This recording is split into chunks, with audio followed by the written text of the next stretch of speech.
Mid-1980s, Los Angeles nights are quiet, but they are not peaceful.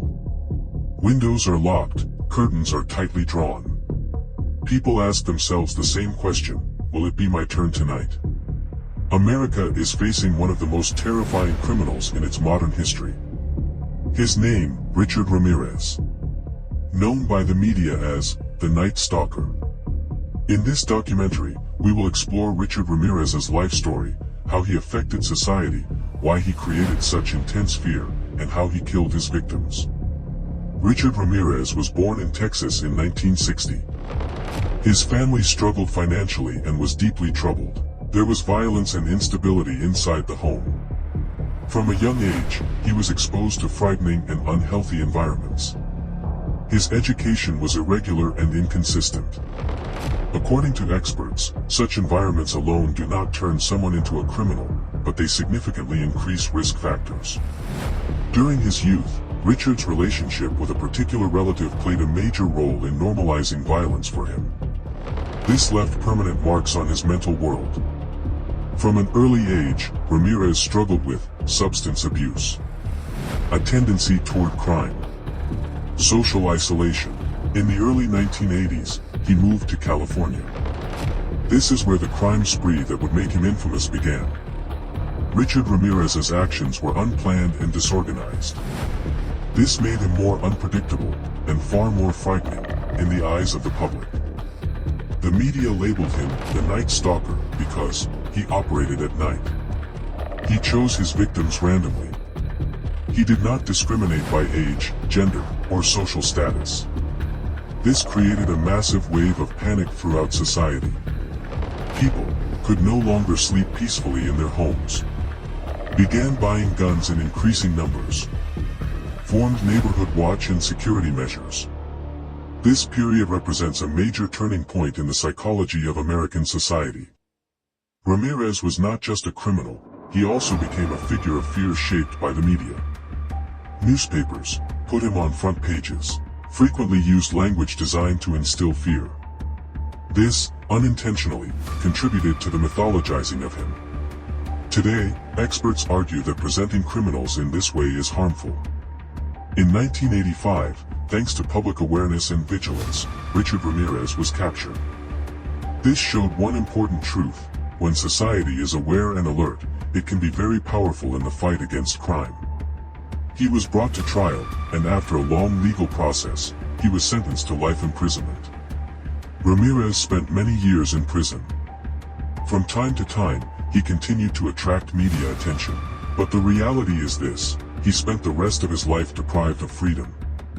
For the victims' families, the pain never ended. In 2013, he died in prison. And now, we move on to the silent stories of the victims. Forgotten names, and lives left unfinished. Jenny Vincow, 1984, Los Angeles. Jenny Vincow was a woman who rarely drew attention throughout her life. She was quiet, kept to herself, and never harmed anyone. Her days followed a simple routine. Neighbors often saw her near her window or during short walks. She was elderly, but independent. She did not want to rely on anyone. Those who knew her described her with the same words: she was quiet, harmless, and kept to herself. In 1984, as an ordinary day in Los Angeles came to an end, Jenny Vincow's life also ended quietly. As would later become clear, this was one of the first dark traces left behind by Richard Ramirez. But on that day, no one knew it was the beginning of something far worse. Mabel Bell, March 1985, Rosemead. Mabel Bell was called Belle by her family. She had lived a long life, faced hardships, yet remained resilient. Despite her age, she continued to live in her own home. This was a matter of pride for her. Her home was her safe place. In March 1985, that sense of safety was completely shattered.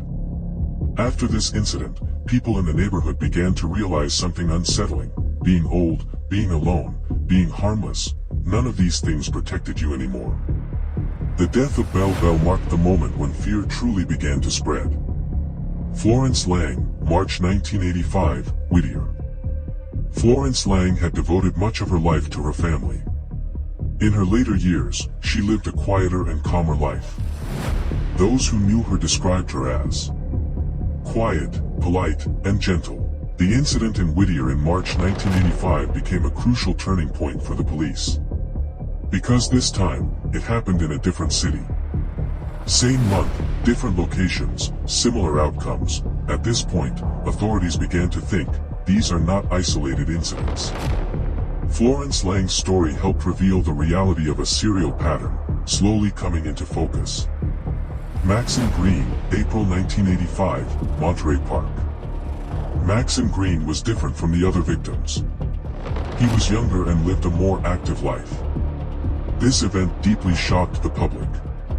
Because now, no one could say, I am safe. From this moment on, fear was no longer limited to the elderly. It had reached everyone's doorstep. In police records, this case stands as one of the strongest examples proving the randomness of Ramirez's victim selection. Vincent Cesara, May 1985, Northridge. Vincent Cesara was in his retirement years. He was living a quieter chapter of his life. The incident in May 1985 drew intense media attention. The press began to treat these cases not as separate events, but as parts of a single, terrifying whole. Yet under the shadow of that attention, one thing was often forgotten. Vincent Cesara was not a case file. He was a human being. He had a family. He had a past. And he had a life that was left unfinished. The message this documentary must deliver. These stories are told, not to glorify a criminal. Not to sensationalize violence. But to reveal this truth, behind every statistic, there is a human being. The real fear is not how these people died, but why they could not be protected.